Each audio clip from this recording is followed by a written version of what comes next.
UPSC की journey ऐसी है जो सबको पता है कि बहुत डिफिकल्ट होती है। वो आपका फर्स्ट अटेम्प्ट हो, वो आपका सेकंड अटेम्प्ट हो, या वो आपका किसी भी नंबर का अटेम्प्ट हो। इस पूरे उसमें खुद को मेंटेन करना बहुत ज़्यादा डिफिकल्ट हो जाता है। स्पेशली अगर आपके अटेम्प्ट्स बढ़ते जा रहे हैं तो फैमिली से प्रेशर होता है, फाइनेंशियल प्रेशर होता है। सबसे ईजीएस्ट पार्ट था पढ़ना, सबसे मुश्किल पार्ट था वो मेंटल प्रेशर को वो करना कि नहीं होगा तो कैसे होगा, नहीं होगा तो बैकअप प्लान भी नहीं है, दूसरी जॉब कैसे होगी। Hello, my name is Pratibha Meshram and I have secured AIR 527 in the UPSC Civil Services Examination 2022. Here I am at Josh Talks to talk to you people and to inspire you if you are looking forward to do something like this. And I would say UPSC की journey ऐसी है जो सबको पता है कि बहुत difficult होती है। वो आपका फर्स्ट अटेम्प्ट हो, वो आपका सेकंड अटेम्प्ट हो, या वो आपका किसी भी नंबर का अटेम्प्ट हो, तो वो स्टार्टिंग से ही डिफिकल्ट है बिकॉज बहुत रिगरस प्रिपरेशन है। पहली बात तो एग्जाम पूरा साइकिल ही 16 मंथ्स का 14 मंथ्स का साइकिल है। अगर आप नोटिफिकेशन से रिजल्ट तक देखें तो वो इतना रिगरस साइकिल है कि उस टाइम पे खुद को कंसिस्टेंटली मेंटेन करके रखना कि हाँ पढ़ना है।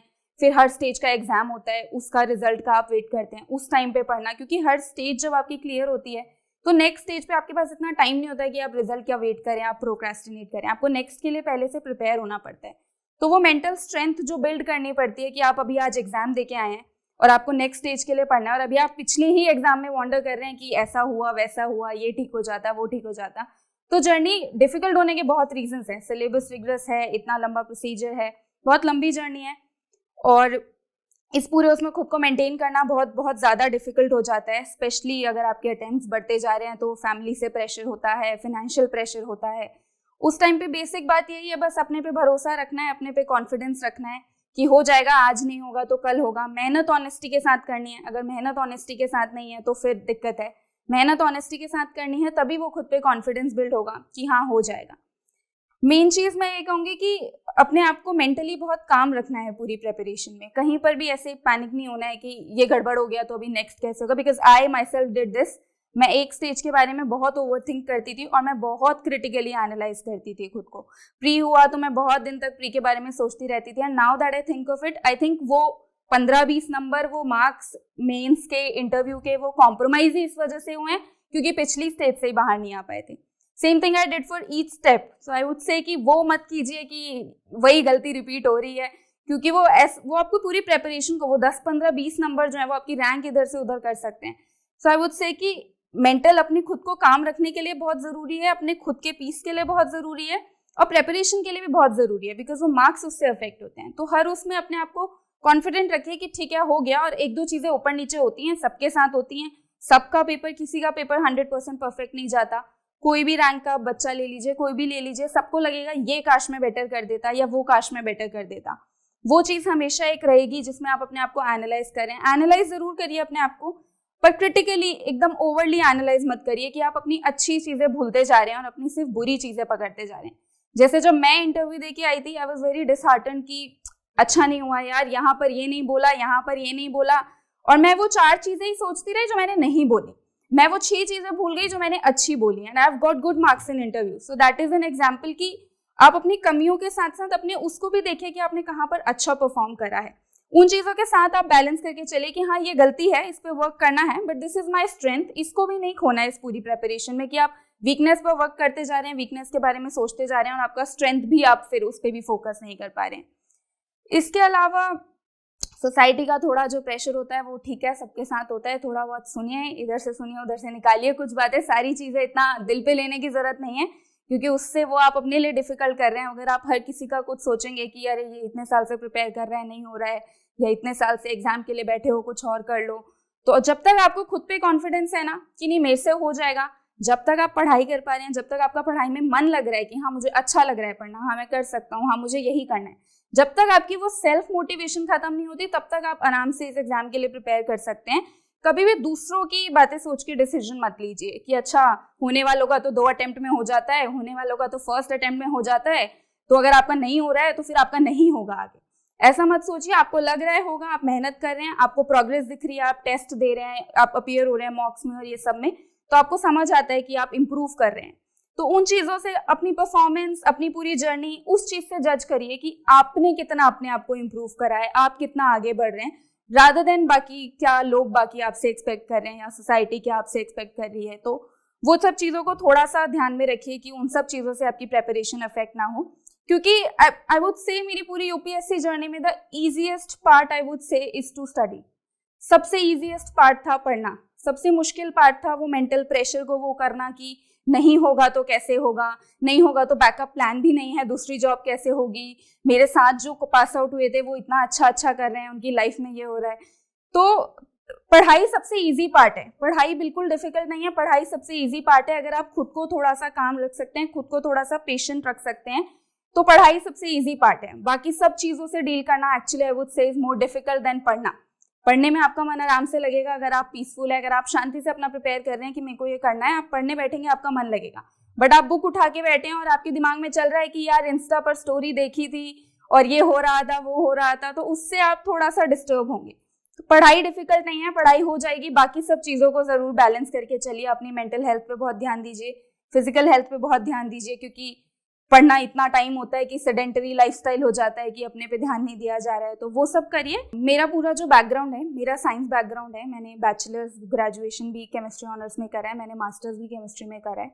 तो पहला ये डिसीजन लेना कि अपनी फील्ड में मास्टर्स करके छोड़ के आना वॉज डिफिकल्ट, बिकॉज मास्टर्स के बाद ऑप्शंस ओपन होते हैं जहाँ PSU में वर्क कर सकते हैं। उस टाइम पे डिसाइड करना, उस एज में डिसाइड करना, because that time you are not 21, you are like a bit older, कि फाइनेंशियल फ्रीडम और ये सब वाले इश्यूज होते हैं। तो उस टाइम पे वो छोड़ के आके ये प्रिपेयर करना was difficult. Realise I would say मुझे बैचलर्स के एंड तक हो गया था कि I don't want to go in my field, I don't want to work in this particular direction. पर मास्टर्स फिर भी कर ली कि ठीक है देखते हैं आगे, कभी नहीं हुआ पेपर तो बैकअप के लिए एक चीज़ होगी कि ये कर लेंगे या वो कर लेंगे। मास्टर्स इसीलिए कर ली कि ठीक है, सब्जेक्ट वॉज इंटरेस्टिंग, पढ़ने में मज़ा आता था। And then I thought I can also use it as an optional in my paper, that which I did. I did take chemistry as an optional in which I did my graduation and post graduation.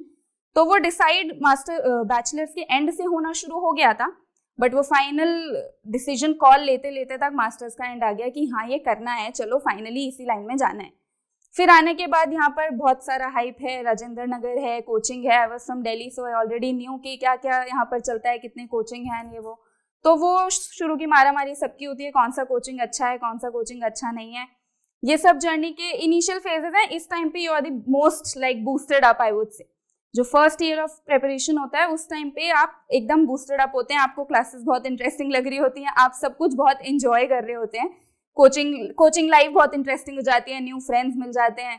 तो journey में ये सब भी है, आपके दोस्त भी बनते हैं। I myself have very good coaching friends जिनसे मैं अभी भी बात करती हूँ एंड मिलती हूँ। तो वो सब भी साथ में चलता रहता है, पढ़ाई चल रही है, एक दो दोस्त भी जरूरी हैं, थोड़ा थोड़ा सोशल लाइफ भी जरूरी है। और यूपीएससी में आपके साथ दोस्त बनते हैं, you also discuss things with them कि क्या चल रहा है क्या नहीं चल रहा है, वो आपकी प्रिपरेशन में भी थोड़ा बहुत हेल्प कर ही देते हैं। मैंने अपना प्री की कोचिंग ली थी, उसके बाद फर्स्ट अटेम्प्ट में मैंने अपना कोचिंग ली थी, उसके बाद सेकेंड अटेम्प्ट में कोई मैंने कोचिंग नहीं ली थी। थर्ड अटेम्प्ट में मेरा जब प्री क्लियर हुआ, मेन हुआ, तो इंटरव्यू के लिए मैंने मॉक इंटरव्यू दिए थे। KSG actually was the first mock interview that I gave. I had never given any interview in my life because मैं डायरेक्ट कॉलेज खत्म करके यहाँ आई थी, कोई जॉब का बैकग्राउंड नहीं था, कोई प्लेसमेंट में बैठने का एक्सपीरियंस नहीं था। So KSG was the first mock interview experience that I had, and I would say it was a really good experience because बहुत cordial environment था, ऐसा कुछ भी intimidating feel नहीं हुआ, बहुत cordial environment था, बहुत अच्छी conversation थी। It was a very conversational interview I would say, ऐसा नहीं था कि question answer। When you say something they ask, do you think this is that, तो एक इंटरेक्शन था। प्लस जो फीडबैक था वो से बहुत अच्छा फीडबैक था, क्योंकि उसमें नॉलेज बेसिस पर बताया गया था कि ये चीज़ में नॉलेज गैप है, या वर्बल कम्युनिकेशन में आप ऐसे इंप्रूव कर सकते हैं कि पॉइंट्स में बोलिए, या नॉन वर्बल कम्युनिकेशन में आप थोड़ा हैंड मूव ज़्यादा कर रहे हैं या हेड मूव ज़्यादा कर रहे हैं। तो वो पूरा कॉम्प्रिहेंसिव था। तो फर्स्ट इंटरव्यू एक्सपीरियंस के लिए वो से KSG was a really good choice, and I am glad that I came to this institute for my first mock interview. बाकी it's a great journey, enjoy it, and that's all I would say. Be confident. Hi, मैं हूं doctor Khan, founder and director of KSG। मेरे बारे में जानने के बाद और मेरी कहानी सुनने के बाद जोश टॉक ने मुझे अप्रोच किया, और उसके बैकड्रॉप में आज एक मैं बहुत बड़ा अनाउंसमेंट करने वाला हूं आपके लिए। जोश टॉक ये मानते हैं कि उनके परिवार में बहुत सारे प्रतिभावान व्यक्ति हैं, बहुत सारे टैलेंटेड लोग हैं, और उनके पास देश में कुछ करने की बहुत बड़ी इच्छा शक्ति है, बट किसी वजह से फाइनेंशियल कारणों से या कोई और ऐसी दिक्कत की वजह से जिसकी वजह से वो उस गुणवत्ता के ट्रेनिंग या सपोर्ट को प्राप्त नहीं कर पाते हैं जो कि उन्हें उन सफलता के मुकाम तक ले जाएगी जहां पर वो देश की सेवा कर सकें। मैं मानता हूं कि देश के हर युवा में एक प्रतिभा है।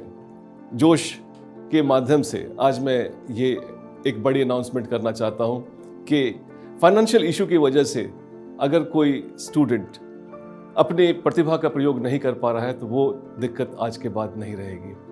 आज आपको मैं जोश के माध्यम से ये बताना चाहता हूँ कि मैं बहुत बड़ी स्कॉलरशिप देना चाहता हूँ और ये इंश्योर करूँगा कि अगर देश में कोई टैलेंटेड व्यक्ति है जो कि पढ़ना चाहता है, कोर्स करना चाहता है और सिविल सेवा में जाना चाहता है, उसको फाइनेंशियल इशू की वजह से रुकना नहीं पड़ेगा। और ये एक ऐसा मुकाम है, एक ऐसा अवसर है देश का, जब हम देश में गुजर रहे हैं अमृत काल से, we can always contribute to this beautiful India through this services.